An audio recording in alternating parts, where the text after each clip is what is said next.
I've got a very special guest in the building, all the way from the UK, because you know the UK girlies don't play. You see, I'm starting out my rapping career already. It's Deto Black, Deto Black in the building. Good morning. Guys. Good morning. How are you? I'm great. It's so good to have you here. Happy to be in Lagos. Happy to be on the beat. Is this your first time here? Yes, it is actually. I'm popping your Beat FM cherry. Well, welcome.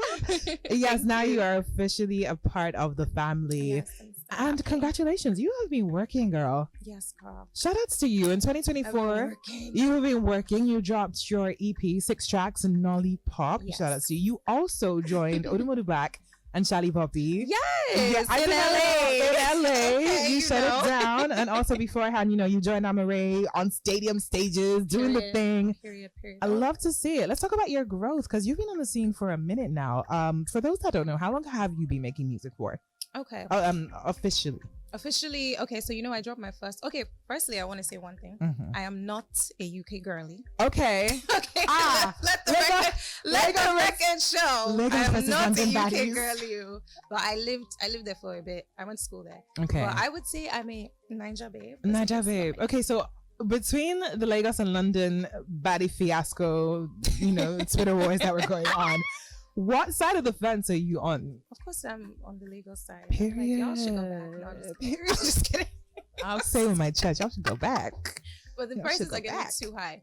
But yeah, no, everyone should be together. We should all love each other. What is this? But no, I currently live in LA, but I think I'm gonna move back to Lagos. But yeah, back to your question.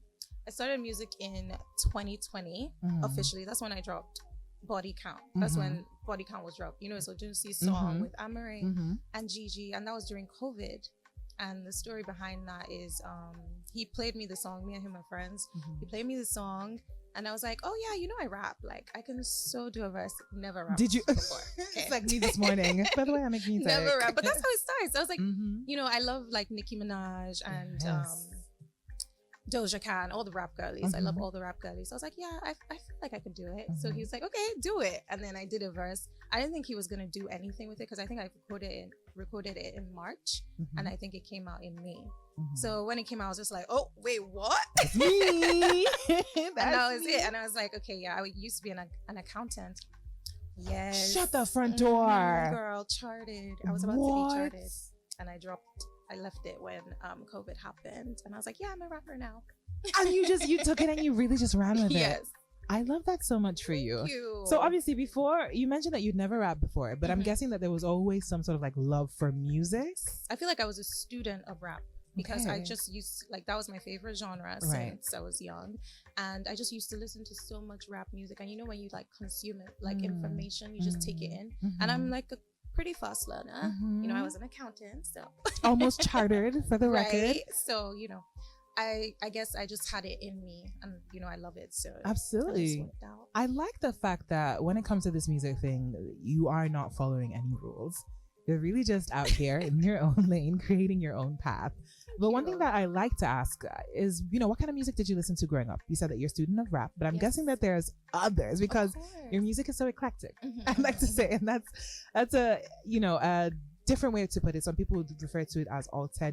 What do you even think about that title? Is that something that you agree with? Is that something that you maybe disagree with, or how would you? I don't know. I think Nigerians kind of like just put anything that's not Afrobeats into the Alté space. Like we don't have R&B, we don't really have rap. We have rap, but it's just very like box. Yeah. And I think growing up, I used to listen to Khalees, Gwen Stefani, 50 Cent. Lil Wayne was like my favorite rapper. Every day after school, I would listen to Lollipop on the way home, like over and over and over again. And then I discovered Nicki Minaj, and then that was my whole thing, and like Cardi B and stuff like that. But I would say my music is alternative, because I kind of experiment different genres. Like my song Lady, I would say that's more like pop, but with like Afro influences. So yeah, I take the Alté title. I don't know. I don't mind it. At first, I used to hate it, because when people started referring to like people as Alté, it was kind of like an insult. It's kind of like, yeah, you're weird, Okay. It was like, yeah, you're just It'd be funny. You're just different. Mm-hmm. But there's nothing wrong with that, though. Exactly. That's so powerful. But in especially in Nigeria, this, well, we all know. But the funny thing is, in this day and age, that's what everybody's striving to be. Everybody's trying to be different because everybody's the same. So it's kind of refreshing when, somebody comes on with a different sound and a different vibe altogether. Yes. So let's talk about the brand new EP that you dropped, Nollypop, 6 tracks. Yes. Let's talk about the inspiration behind the EP. Why did you decide that 2024 was the year that you wanted to drop this particular EP? Okay, well, my first EP, Young Everything, was in 2021. So I haven't dropped an EP since then, and I didn't really drop music in 2022 or 2020. I can't remember. But I think you dropped something in 2022. What was it? 2023. I dropped something at the end of the year. I think I can't really remember.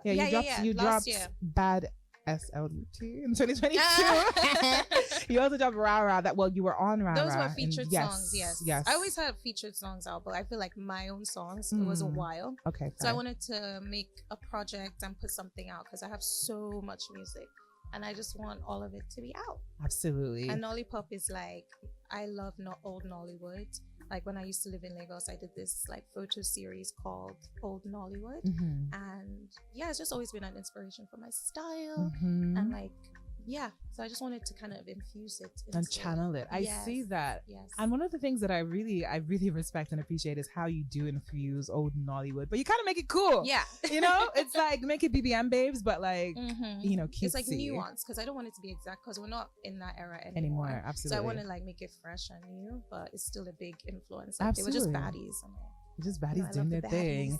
One of my favorite songs from the EP is "It's a No From Me." Okay, period. Featuring G. Shout outs to Santi yes, for directing and editing the video. He ate that. How did that come about? That's crazy. Well, the video slaps. Oh, thank you. I love that. I saw it time ago. Yeah. And then obviously preparing for this, I was like, let me go watch that again. Because it slaps. Oh, thank you. Santi and I have always talked about making videos and films and stuff together. So he was like, let me shoot this one for you. And I was like, okay. And he did an amazing job. We shot it in Ikeja, in GRA, near my house and in my house. No way. Yes. And it was cute. He's really good at doing that. He is. He's a true artist. Yes. In every sense of the word. It's not just audio, it's visual too. Everything. It's literally animation, everything. Blah, blah, blah. For real. Yeah. Shout out to Santi, man. Shout out to him. I feel like the only other artist that is kind of like, to me, like Santi's feels. A real and true artist. I don't know if you know, but he paints, he draws, he obviously is a musician. Yeah. Very, very artsy. Oh, I didn't know he did every other sense of the stuff. word. That's cool. Girl, go check it out. I will. So tell me how the collaboration with Chi came about for that particular record. It's a No From Me. Okay, so yes, Chi, another friend, we were kind of like in her living room, just like talking. Ish. About men and just like how, we're just kind of tired. And like, they're just either mommy's boy or, no money or something. You can never have it all, man. Can they not? I don't know. Well, you have your deal breakers. And so we were just talking about that. And then we're like, we should make it a song. And then we just made it a song. You made a song. It's the girlies anthem. Yeah, that's literally. All I can say. The girlies, like, if you listen to the song, you'll know why it's the girlies anthem. Oh my God. No, literally. I was at a party and Iris Star came up to me and she was like, that's the song I listen to when I get ready all the time. And I was like, girl, literally. What you're not going to accept is your deal breakers. And if you don't have any deal breakers, go listen to that song and just write each and every single one of them down because it will teach you a thing or two. It's a super duper exciting time when it comes to music. 2024 I feel like was such a big year. So many people dropped incredible bodies of work. You dropped Nollypop. You had the likes of, let's talk about the girlies, for example. You had Tams and Ira dropping albums back to back. Yes. Then you had the boys also holding it down, feeding the girlies. But then you had the boys holding it down also. You had the likes of Ashake, Tony, Emma, Wizkid. The list goes on and on and on. And it's really a competitive time in the world of music. Yes. So in the midst of all this like madness, people dropping music left, right, and center, do you ever feel pressure to, number one, I'm going to say, try to commercialize your sound? We've both kind of agreed that your sound is different. It's eclectic, and that's not a bad thing. That's a great thing. But, do you ever feel the pressure to maybe try and, let me make more mainstreamy music or something more digestible to Nigerian audiences or blah, because that could be a thought. No, for sure. It is like, honestly, like, even if you don't feel the pressure comes from all different angles, whether it's the label or the fans. They're like, oh, why don't you do a song with and I'm like, maybe because I don't want to. But it's like, okay, fine. Like, music is my full-time job now. So at the end of the day, I do have to think about those things. So that I did go through an era where I was like, okay, let me try and make something, you know, because also I love my country, and you want the people that are from your country to relate to it. Absolutely. You know, like your music. I'm so sorry. Sorry for what? Like your music and, you know, relate to it. Yes. Understand so it. I did think about that, but I just realized it was kind of taking away the like artistic side of it, and it wasn't like pure the way it was when I started. So I had to just like be like, you know what, forget about it. You will like this one. Exactly. You're going to like it. Absolutely. I feel like when you're your authentic self as an artist, that's when you really will develop like a core cult following, because the people that will rock with you will rock with you regardless of what kind of music you make, you know. And that's why you have people all around the world rocking with Afro beats. Yes. And you have people in Brazil singing along to Ashake. They don't know what he's saying, but they're just vibing. And, you know, I'm pretty sure very soon they'll be doing the same with you, girly. So let's get to know the girl behind the music, okay? We spoke about It's a No For Me being a list of non-negotiables, things that you're willing to accept. What do you look for in a man, girl? Okay. I like a confident man that is not insecure. Obviously, I'm an artist, so I need somebody who's like secure in themselves. I also want someone I can learn from. Teach me something. Yeah, I like him to be intelligent, because you know there's a lot of dumb people, girls and guys. But, facts, big facts. Yeah, just kind. Kind is really important, because I feel like people aren't really interested in being like nice, good people. Everyone's just like me. And I think kindness is also something like really important to look for in a man. Now about physically, because this is all very. I don't really have a type, you know. Really? Yeah. So the last two people that you dated, what did they look like? Not that tall. Oh, you like them short? No. Like a milk puppy? They can rub their head in puppy. They weren't like 6 foot or nothing, but they weren't short. Okay. One had dress, one didn't have dress. Okay. I'm not really like, it's more about how you are. It's the vibes. Yes. It's the aura. It's the energy. It's the aura. Yeah. Okay. I don't really have a type. There you have it. If you're trying to slide into her DMs, come with vibes, come with energy. Don't be a brokey. Don't be broke. Don't be broke. Please Thank don't you. be broke. Not in 2025. Can't do this no more in 2025. Anyway, 2025 now. This is the year that we are in. What are your plans? How else do you plan on taking over the world, girl? Okay.